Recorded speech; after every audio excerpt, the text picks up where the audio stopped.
Good evening and welcome. Hey, it works. Evening's getting off to a good start. Welcome to the Hearth, and believe it or not, this is our 8th Hearth. Been doing it for 2 years now. Yes, every quarter. Tonight's Hearth is a little bit different. We've never done one like this before, and it's really talking about the work of Rotary. But more importantly than the work of Rotary, I think, is the work of the individual people, the individual Rotarians that make a difference in other people's lives, in our city, in our country, and around the world. So you're going to hear some stories that talk about Rotary service, but there are so many great organizations in our community and other service clubs, many faith-based organizations, and also just individual people making a difference. So although it's about Rotary, it could be about any one of us. Any other group. I don't want to just single out Rotary, but that's what we're going to be talking about tonight. You're going to hear some stories, and one of the things I will say, in this weather or this season of colds and flu, Michelle Binker is not able to make it tonight. She called this morning and said that she was feeling under the weather, so we send her good wishes for quick healing, so she will not be presenting tonight. So if you wanted to know, a lot of people know a little bit about Rotary, but some people may have some questions about what Rotary actually is about. So Gina Marie Augusta is an assistant governor for Rotary, and she's going to spend a few minutes telling you about Rotary International and the foundation. Thank you. All right, so as Steve said, my name is Gina Marie Augusta, and I am a member of the Rogue Gateway Rotary Club here in Grants Pass, and also the assistant governor for the 4 clubs in Josephine County. Raise your hand if you are not a Rotarian. Wonderful. Welcome, and thank you for coming tonight. You guys are all in for a real treat with all of the stories and music you're going to hear from some of our local Rotarians. And hopefully you'll learn a little bit from them about what Rotary is and what we do in the world. We're really about bringing community leaders together to take action to make a difference in the world, and we do that in a lot of ways. And one of the great tools that we have as Rotarians is the Rotary Foundation. We're very grateful that the foundation is the beneficiary of the contributions this evening, and so I wanted to tell you a little bit about that organization as well. So the Rotary Foundation is actually a separate nonprofit organization, and it's really the economic engine of Rotary International. And last year we celebrated our centennial, so 100 years of doing good in the world, which is pretty amazing. So the Rotary Foundation is supported solely by individual contributions, mostly from Rotarians, but also from friends of Rotary. But Rotarians don't just write checks, right? We don't just give money to the causes that we feel are important. We like to take action and really live our motto of service above self, and you'll hear that in some of the stories tonight.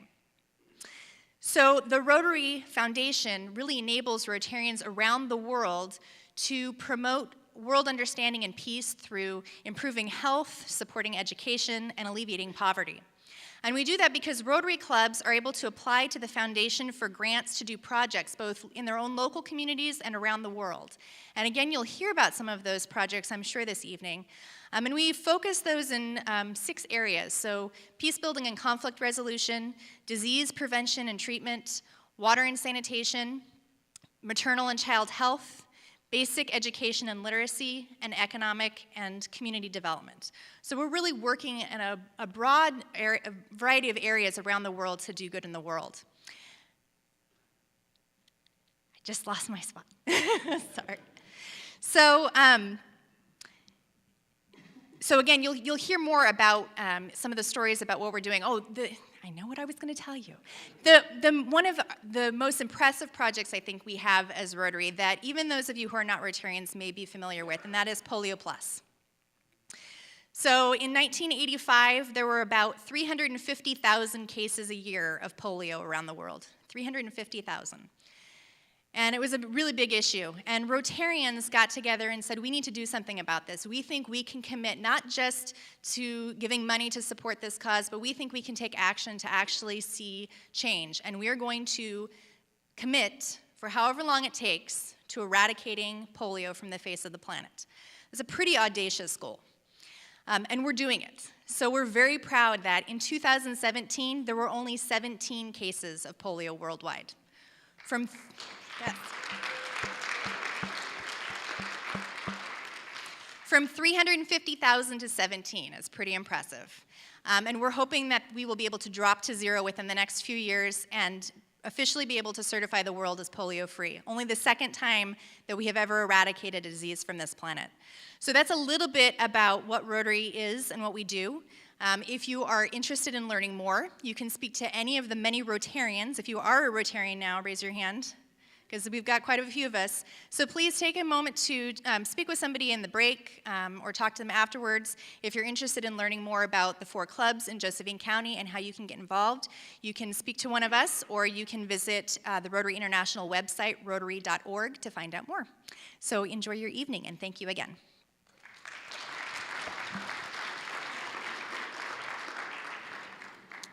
Thank you, Gina Marie. One of the things I don't think I heard is about having fun in Rotary. Okay, and that happens along the way, and the reason I mention that is that goes along with our first musician, because I'm going to introduce Kevin Clark in just a second, but when I think of Kevin Clark, I think of fun. I actually think of 2 things. He actually celebrates the same birthday as I do. I won't tell you how old we are or how young we are, but we both were born on Halloween. Kevin is the CEO of the Grants Pass Family YMCA. He has a bachelor's degree in recreation administration from Eastern Washington University. Kevin's been a Rotarian for 32 years and in the Grants Pass Rotary Club for 27 years. He's a past president of the club and currently serving as the vice president. You can often find Kevin at the G-Spot on open mic night. He's going to be performing Pizza Hut for us tonight. Kevin?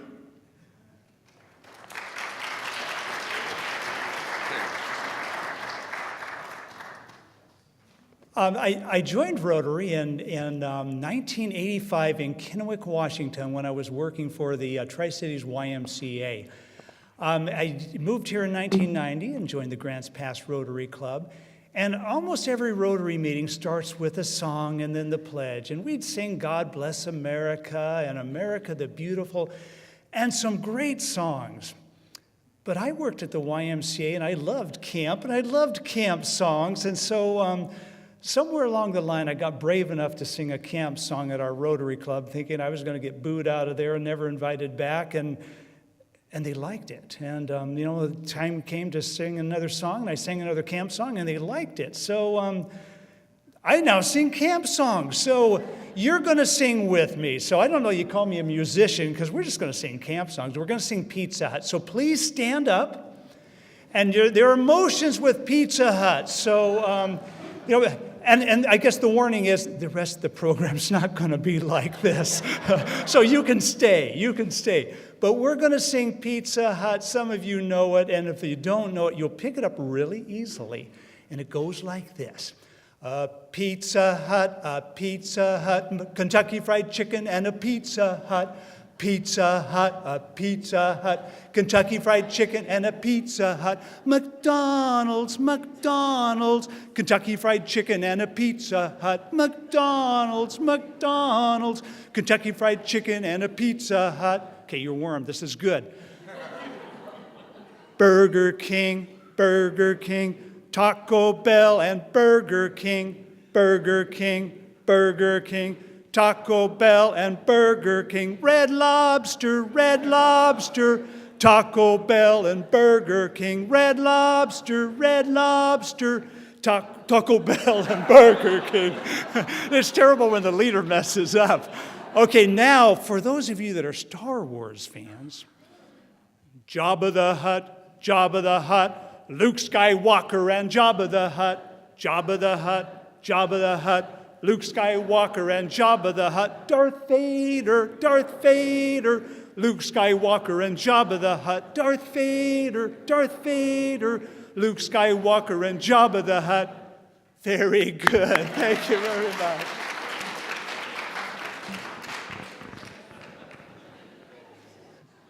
Thank you, Kevin.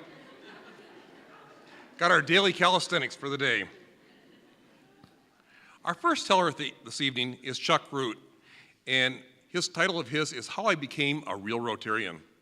Chuck's been a member of the Rotary Club of Medford since 1988 and has held many positions, including club president, Medford Rotary Foundation chair, district governor, and Assistant Regional Foundation Coordinator for 3 districts in Oregon, Northern California, and Nevada. Chuck is currently serving a 3-year term as District Foundation Chair. He has participated in Rotary projects in the Dominican Republic, Guatemala, El Salvador, India, and many in Southern Oregon. He believes if the world is ever to know peace, it will not be because of our political leaders, but because of organizations like Rotary. Please help me welcome Chuck Root.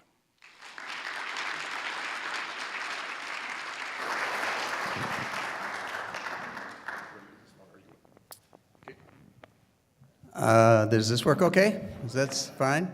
All right. Well, thank you very much. It's nice to be with you tonight. I am going to tell you, or tonight we're going to hear from several Rotarians and hear their stories. And these are wonderful Rotarians. And I'm sure that all of them became engaged in Rotary sooner than I did. I was in Rotary coming for lunch and whatever for a long time before I really became engaged. And it took me going halfway around the world before I actually became what I consider a true Rotarian. My son called, my grown adult son called one time, and his fiancée was going to Africa for the summer before they got married. So he said, "Hey, Dad, let's take a trip together." Well, who would pass that up? Who wouldn't jump at that chance? So Jeff and I went to Spain for 5 days. We went, and that was an awesome time. That was great. We went to South Africa, and somehow we ended up at Sir Richard Branson's private game reserve. Amazing place, right outside Kruger Reservoir, Kruger Reserve. And just to give you an idea, there were about a dozen guests and about 100 employees. Then we went to Malawi, where my now daughter-in-law was volunteering for the summer. She went there to work with the Malawi Children's Village. Malawi, like many other countries, was really suffering from the AIDS epidemic, and about half the the middle-aged adults had contracted AIDS and passed away. So there were thousands, tens of thousands of orphans. And a local doctor and a couple former Peace Corps members decided to try to do something about it. And they've just celebrated their 20th anniversary. I noticed that they've helped 15,000 orphans over that time. The way they did that was to match up an orphan, or they talked to the chief of the village. They are working with 38 villages. And if the chief said it was okay, they would bring the child in, nurse him back to health, and then return him to the village. So Jeff and I and Megan were there, and we were going around seeing the place. We walked through this room of toddlers, and this little boy, about 1.5, 2 years old, I don't know, he couldn't talk. He grabbed my hand, actually he grabbed my finger, and he hung on like this. And I took a picture of him like this.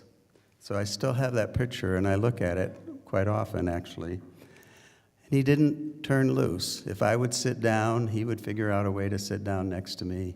If I would walk around, he would walk with me. I didn't know what to do. I talked to the volunteer there, and she said, "Well, it's never happened before, we don't know."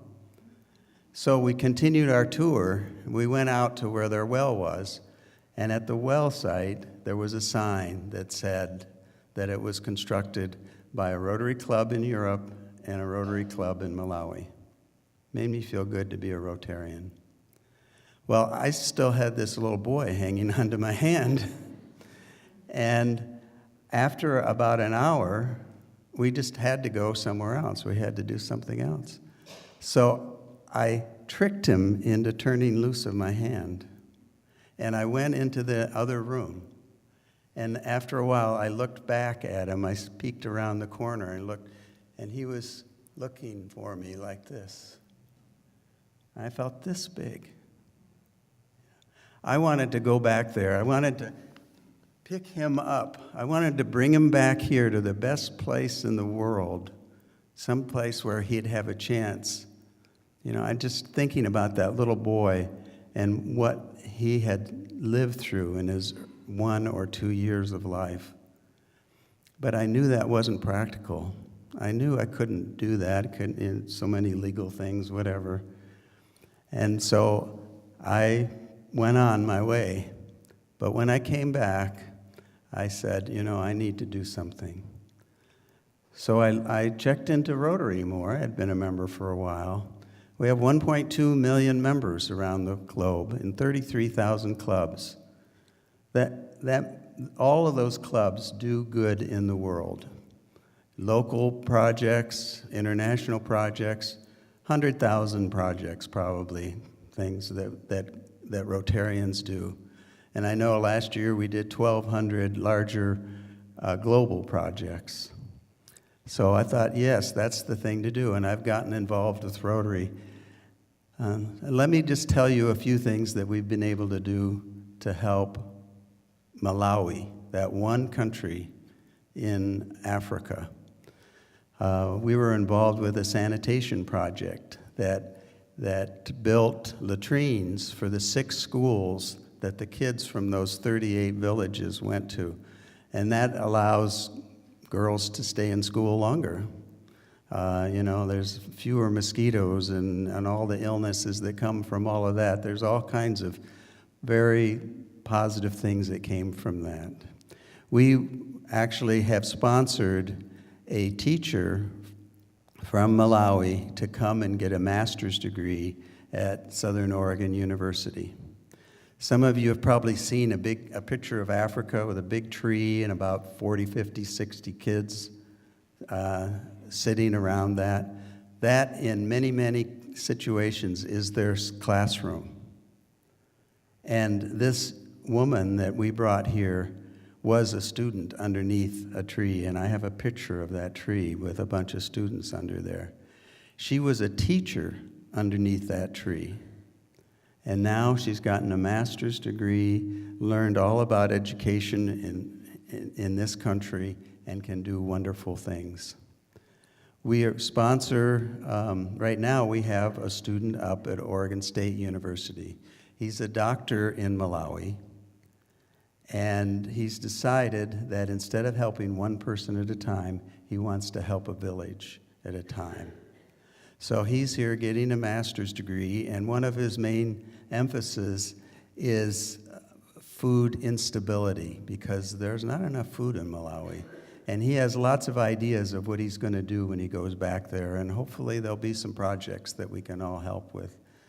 And I should say that the clubs in this area have been helping with some of these projects as well. This last year, there was a doctor and her husband, who's an architect in the Medford area, went to Malawi.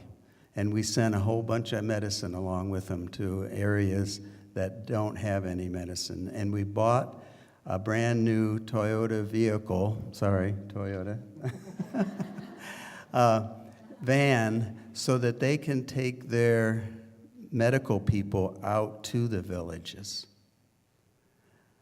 We continue to do those kinds of projects, and we do those kinds of projects all around the world. And so, yes, I'm glad that I'm now a true Rotarian. Thank you.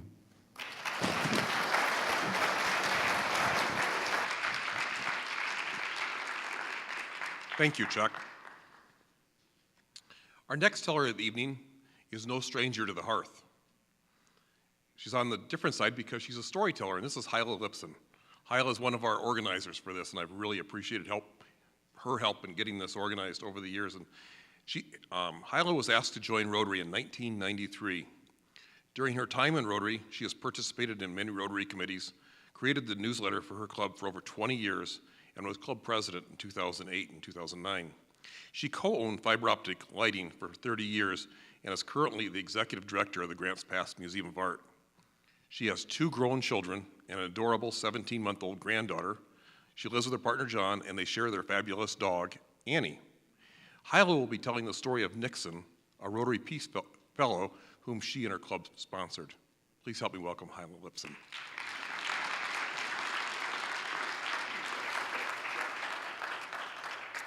So I was taking your money and I didn't do a sound check, so we'll just play with this. The phone rang at the Women's Crisis Support Team, and Cindy Grandal, who's the development director there, answered the phone. The person on the other end of the line said, "Hello, I'm from IREX. It's an international organization that puts like-minded people together all over the world. And we have a man in Zimbabwe who wants to come to Grants Pass and work for the Women's Crisis Support Team, and we'll pay for all of his expenses." And Cindy said, and I have a unicorn in my garden eating lilies. So she only did the best thing she could, and she said, "Can I have your phone number? Because I need to talk to our executive director about this, and we'll call you right back." So after she sat down and her eyes uncrossed, she ran down the hall to talk to Chrisanna Albrecht, who is the executive director. And the two of them started laughing and said, "Oh my gosh, it's got to be a scam." But then they Googled, because we Googled today, right? They Googled IREX, and lo and behold, it did exist, and it does do what they said it was going to do. So Chrisanna got in touch with IREX, and a couple months later, Nixon Nembarawe from Zimbabwe, don't even try that if you've had a martini, landed in Medford on the plane, and he was bound for Grants Pass. Nixon and I are in communication, and I emailed him a couple weeks ago when I knew I was going to do this, and I asked him a series of questions. So these answers are actually Nixon's answers, and a couple of them I'm going to have to read because I couldn't pronounce all the words. So I said, "Nixon, what were you thinking when you landed in Grants Pass?" And he said that he had really looked on the internet to figure out what we were all about and looked for Oregon, and he knew that there was a river running through the city, and he knew that Oregon was a great place. And he landed in August, so it was a very nice day. And he said as they came over the hill and they looked into the valley, it reminded him of a town called Matari, which was 60 kilometers from where he grew up on his home farm. So he felt at home right away, except then they drove into town, and it must have been exit 58 that they came through. And he saw the sign that said, "It's the climate," and he's thinking, wonder what that is. They dropped him off at an inn, and he said there were very few people there, and when he went to bed, he thought, "I wonder what the people are going to be like. I wonder if they're going to like me. I wonder if they'll treat me with dignity. I wonder if we can become friends." Well, when he got to Women's Crisis Support Team the next day, he hit the ground running. He especially liked the outreach program and the prevention program that Ray Dinkins was running at the time, so he kind of shadowed Ray for some of his time. I was on the board of the Women's Crisis Support Team when he was there, so soon after he arrived, we got to meet Nixon. And immediately, the entire board was endeared to him. He was kind, he was intelligent, he was a really hard worker, and you just couldn't get enough of him. So I'm thinking, maybe he would make a really good Rotary program. So I invited him to speak at my Rotary Club, and he said yes, so we put it on the schedule. And it was a couple months down the line, because we usually schedule a lot of things in advance. I do the newsletter for Rotary, and so when you do the newsletter, you not only send the newsletter to your own club members, but you're supposed to send it to the district dignitaries, so the district governor, district secretaries, and over the years I've gathered sort of a cadre of these people, and they don't unsubscribe. So when I put Nixon's program in, a woman in Medford named Carol Fellows, who was a previous secretary for the district, decided she would come to the meeting. Now, just as an aside, Carol was the chair of the Peace Fellows group within Rotary. You just need to know that. And I don't know what the fellows, we won't go there. So she sat through the meeting, and Nixon did his program, and after Nixon was done, she leaned over to me and she said, "Peace Fellow." And I went, "Oy, Peace Fellow, of course. Why didn't I think of that?" So after everybody was gone, we sat down with Nixon, and Carol described what a Peace Fellow is. And so for some of you who don't know what that is, I'm going to tell you. Rotary is all about peace. We have Group Study Exchange, which is a person-to-person network around the world. We have Rotary Youth Exchange, which is a person-to-person network around the world. Even the polio immunization program is kind of a person to lots of people around the world. So the Peace Fellow is actually a scholarship, and it's a big one. It's like $30,000, and it helps somebody get a master's degree. The person needs to be around 30, has already worked in the field of peace and conflict resolution, has a degree in a university, so they're already ready to get a master's degree. And typically it's really kind of good if they're not married because they can uproot their life for 2 years without disturbing everybody. So Nixon was perfect because he was exactly all those things. So we talked about it to him, and Rotary has universities throughout the world that they partner with for this peace and conflict resolution class. The one in the United States is Duke University. There's one in the UK, there's one in Norway, there's one in Thailand, one in Australia, and one in Japan. So it's a very rigorous deal to get to apply to be a Rotary Peace Fellow. And Nixon decided he wanted to do it. So we started the whole application process. Our club became the sponsor, and I was the point person, which was really exciting. There was a lot of nail biting and a lot of pieces of the puzzle that we had to put together. And one of his professors from a previous school, because we had to get recommendations, was a procrastinator, and it was in Africa, and we thought he'd never send in the recommendation, and we needed it for the application. So FedEx was kind of our hero. So everything got done, and then we waited. And then we waited. And then Nixon had to go back to Zimbabwe because his stint at WCST, Women's Crisis Support Team, was over. So we waited a little bit more, and then finally we got news that Nixon had been accepted. Because of the 500 to 1,000 applicants to this program, only 100 were chosen, and Nixon was one of the 100. But being chosen for the program doesn't mean necessarily that you're going to get into a university. You have the money, but you don't have a place. And Nixon decided he wanted to go to Japan. So he applied, and he got in, which we kind of knew he would. At least we hoped he would. So off to Japan he went, and I said to him, as I was asking him these questions, all right, so now you've been to the United States, and now you've been from Zimbabwe. What did you think of Japan? And he said that the United States is a wonderful country, and it's very advanced, but that Japan is surreal. He said the graciousness in the airport, the graciousness throughout the city, the quiet in the bus. He said people were either on their smartphone or reading comics. And he would sit next to a gentleman that was dressed in a suit and exhausted from his day of work, and then next to a woman in a kimono. He said the mixture of the past and the present and the future was just amazing. So he got to the university, and they dropped him off at the apartment that he was going to stay in. And the next morning, it took him 3 hours to find somebody who spoke English so he could find a grocery store. So I said, Nixon, did you learn Japanese? And he said, no, not really. I just didn't think I was going to, it was just over my head. So he said, I learned enough to be able to, like find a bathroom and stuff like that. But he never took a class in Japanese. I said, what did you think of the school and your classmates? And he said that the university was amazing. It was a fabulous resource, and he said, coming from Zimbabwe, he was just totally blown away. He said some of his European counterparts weren't quite as impressed, but everybody liked it. So he was there with 10 other people with like-minded concerns, and he was into gender inequality. And all the people were doing different things, so that was interesting. So then I asked him what his thesis was about. This is when I have to read. I had a wonderful time working on my thesis. I was digging deep into the leadership crisis in Africa, and more specifically in Zimbabwe. My thesis was entitled, Political Rhetoric and Hegemonic Masculinities, a Discourse Analysis of Selected Speeches by Zimbabwean President Robert Gabriel Mugabe from 1980 to 2014. So after I uncrossed my eyes and I rubbed the tears away, I Googled hegemonic masculinities. How many of you know what that is? I think actually it's a buzzword in the university that teaches peace and conflict resolution, because what it means is a systematic process of elevating men. So when the baby's born, you go, oh my God, I'm so excited it's a boy.